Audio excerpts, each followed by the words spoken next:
Mari kita bersyukur kepada Allah Subhanahu wa Ta'ala.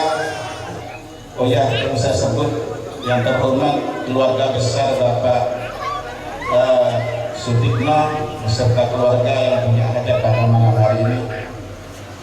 Mari kita bersyukur kepada Allah Subhanahu wa Ta'ala atas rahmat hidayah dan maunahnya. Malam hari ini kita bersama-sama dapat menghadiri acara Walimatul Khitan oleh Ananda Nasrullah Ryan Renjiru. Ya, namanya bagus sekali, saya tidak bisa mengartikan. Panjang Nasrullah artinya pertolongan dari Allah. Ryan Renjiru belum buka kamus, nanti kalau pulang tak bukakan kamus apa ini. Bahasa Inggris. Ya Allah. Mudah-mudahan perkumpulan malam hari ini menjadi salah satu sebabnya anak kita yang telah dihitam menjadi anak yang soleh, membawa keberkahan untuk keluarganya khususnya, jadi anak yang berguna untuk bangsa dan negara. Amin ya rabbal alamin.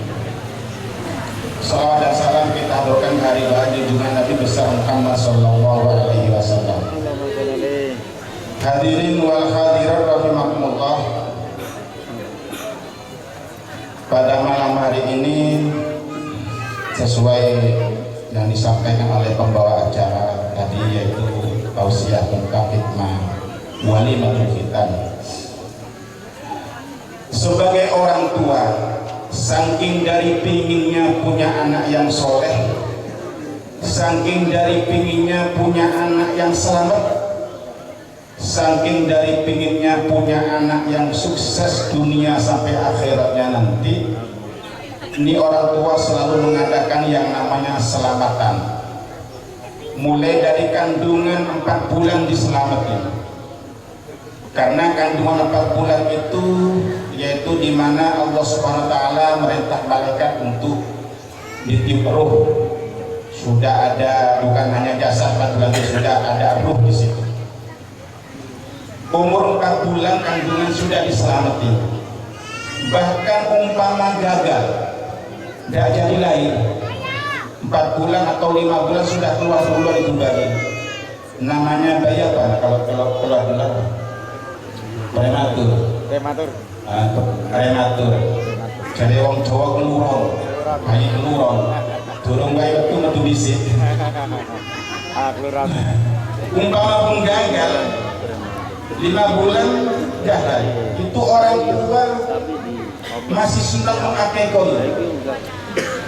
Kandungan 4 bulan gugur, sudah sunat mengakekon. Kenapa demikian? Karena ketika bayi sudah umur jari sudah kandungan 4 bulan, di situ si jari sudah punya status. Apa statusnya? Dia sebagai calon penyelamat orang tuanya. Jadi umpama 4 bulan duluan tak jadi lahir normal, sunat selamat. Kemudian umur 7 bulan selamatan lagi, lahir selamatan lagi, namanya Walimatul Furs. Jadi orang Jawa berokokan, orang Jawa paham. Jadi walimah selamatan berokokan, banyak bermacam-macam sayur dimasak di situ, pilih selamat. Tidak lama lagi Walimatul Aqiqah, dan sampai saat ini Shahibul Hajat mengadakan lagi Walimatul Khitan. Apa itu khitan? Apa itu, bagaimana hukumnya khitan, dan sejak kapan diwajibkan khitan, lalu apa hikmahnya khitan? Ini yang akan sedikit saya sampaikan. Tidak tahu dikasih berapa jam saya ceramah ini, Ustaz. Tapi kalau mic-nya enak biasa saya lama ceramah karena mic-nya enak. Khitan, artinya khitan itu proses pelepasan kulit di ujung penis. Ini rahasia, tapi kan disampaikan supaya bisa. Jadi zakar itu artinya laki-laki, zakar laki-laki. Kalau laki-laki ya punya zakar, karena zakar ini laki-laki. Itu zakar itu khitan. hitam bahasa Arab, bahasa kita sunat. Kata orang Madura sonat, nah, disunat. Jadi dilepas itu kulit yang ada pada ujung penis. Lalu bagaimana hukumnya itu hitam dan sejak kapan itu hitam dilaksanakan? Hukumnya hitam adalah wajib. Tentu dalam agama Islam hukumnya wajib. Yang diwajibkan itu hitam bagi anak laki-laki. Kalau bagi kaum wanita, bagi wanita itu tidak wajib. Dihitam adalah suatu penghormatan atau sunat hukumnya. Dan kalau yang dihitam itu anak perempuan itu tidak dianjurkan mengadakan walimah seperti ini. Tapi kalau laki-laki, kalau punya biaya, punya dana, silakan dibesar-besarkan walimatul hitam dalam rangka syukur kepada Allah Subhanahu wa Ta'ala. Lalu sejak kapan diwajibkannya hitam itu? Sejak lahir. Sejak lahir sudah berkewajiban hitam. Adapun prakteknya itu hitam, kapan itu harus dilaksanakan? Ada 3 pilihan. Boleh itu anak dihitam ketika umur di bawah 1 tahun, boleh. Atau boleh dihitam ketika berumur di antara 1 sampai 7 tahun. Atau boleh dihitam ketika antara 7 sampai 10 tahun. Inilah wajibnya dilaksanakan itu khitan atau sunat.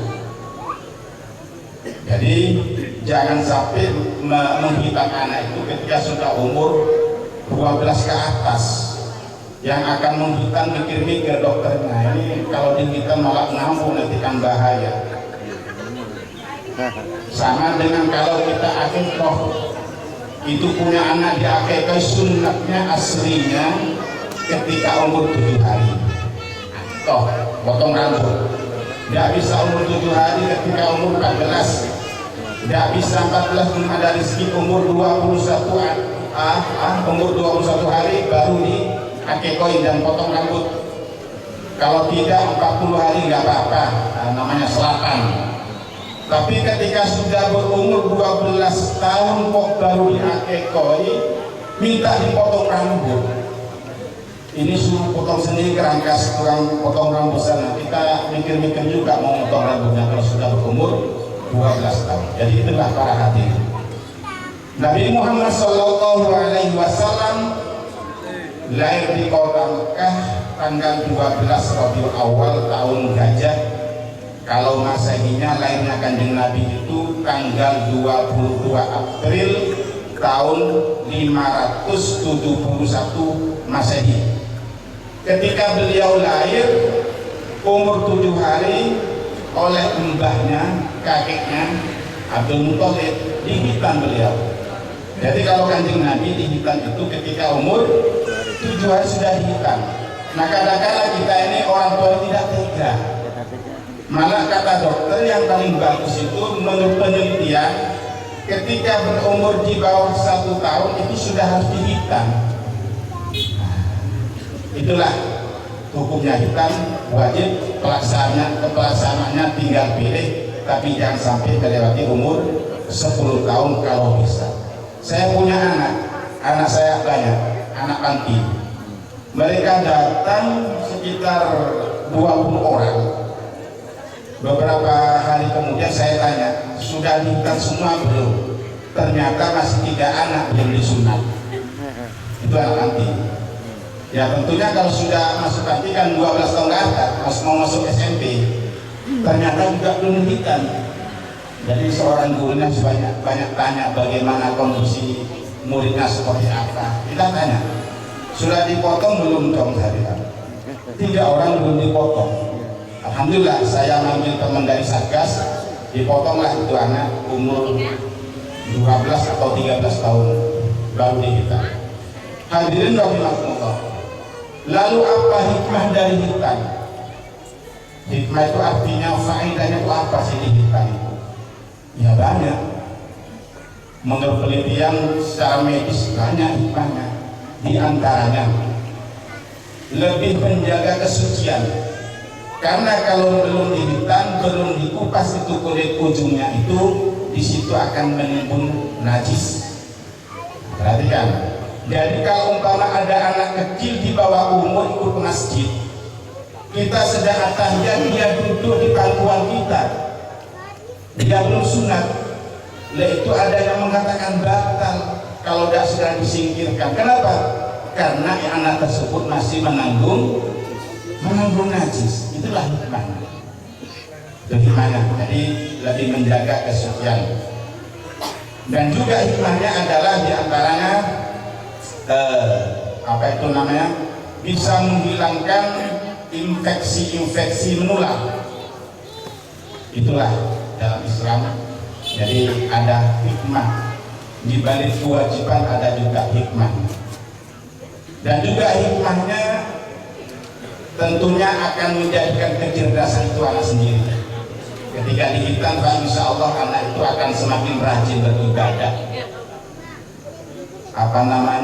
Didikannya sudah tidak susah lagi kalau sudah dihitan, dan dia sudah berhak untuk dipaksa beribadah kepada Allah Subhanahu wa Ta'ala. Kita sebagai orang tua harus tahu mulai dari kapan ini anak dipaksa untuk beribadah. Dalam fikih dijelaskan para hadirin, punya anak umur 7 tahun itu sudah mulai dikenalkan ke tempat-tempat ibadah.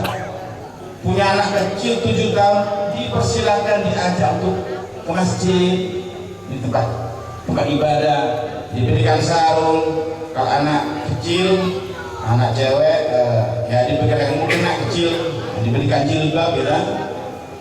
Ketika sudah umur 10 tahun belum juga dia sholat, wajib dipukul. Tidak boleh tidak wajib dipukul dengan pukulan pendidikan. Tidak boleh dipukul pakai rotan sampai merah semua, tidak boleh. Itulah kesan orang tua terhadap anak. Bukan berarti sayang kepada anak tidak sholat subuh dibiarkan saja, bukan begitu. Bukan begitu.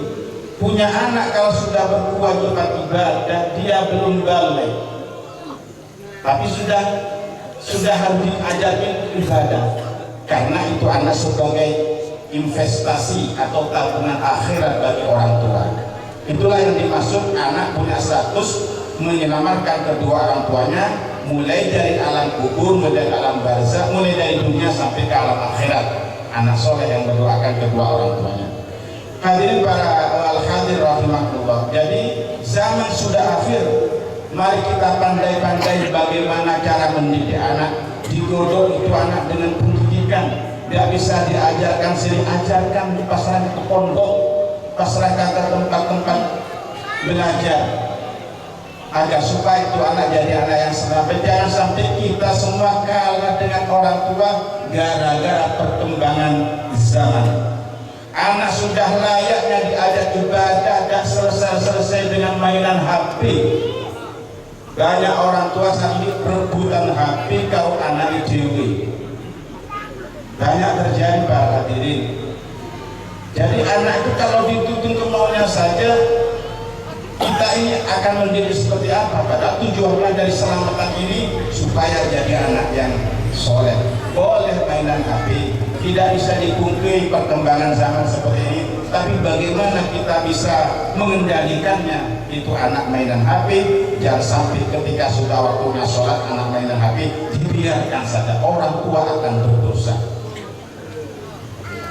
Subuh misalnya, karena sayang sama anak, sudah berkewajiban sholat subuh, gak dikasih bangun, kasihan dia, mungkin lagi mimpi indah, biar gak saya kasih bangun. Bukan begitu, harus disiram kalau gak bangun.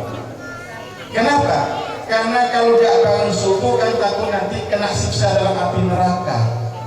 Kalau kita punya anak sedang tidur nyenyak, ada kebakaran di dapur, ada gas meledak, apa karena saya sama anak dibiarkan saja anak yang sedang tidur? Orang tua dan ibu dan bapak lari, anak dibiarkan karena sedang kekasihan, dia biarin aja.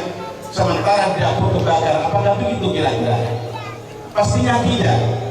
Nah, begitu juga ketika anak sudah berkewajiban ibadah kepada Allah, berkewajiban sholat 5 waktu, anak tidur kita siram muka karena tidak sayang, justru karena sayang supaya dia tidak melanggar aturan Allah, supaya dia melaksanakan sholat disiram, tidak apa-apa, asalkan jangan disiram pakai air panas, itu membahayakan. Hadirin wal hadirat rahimakumullah, mudah-mudahan dalam pertemuan kali ini kita bisa mengambil hikmah bagaimana cara mendidik anak yang baik, supaya itu anak dapat menyelamatkan kita seorang sebagai orang tua, dapat menyelamatkan mulai dari dunia sampai akhirat. Amin amin ya rabbal alamin. Mudah-mudahan kehadiran kita dalam masjid ini mengandung keberkahan, keberkahan untuk anak kita yang sedang dihidupkan jadi anak yang soleh, juga yang hadir banyak orang-orang jamaah haji insyaallah. Mudah-mudahan dengan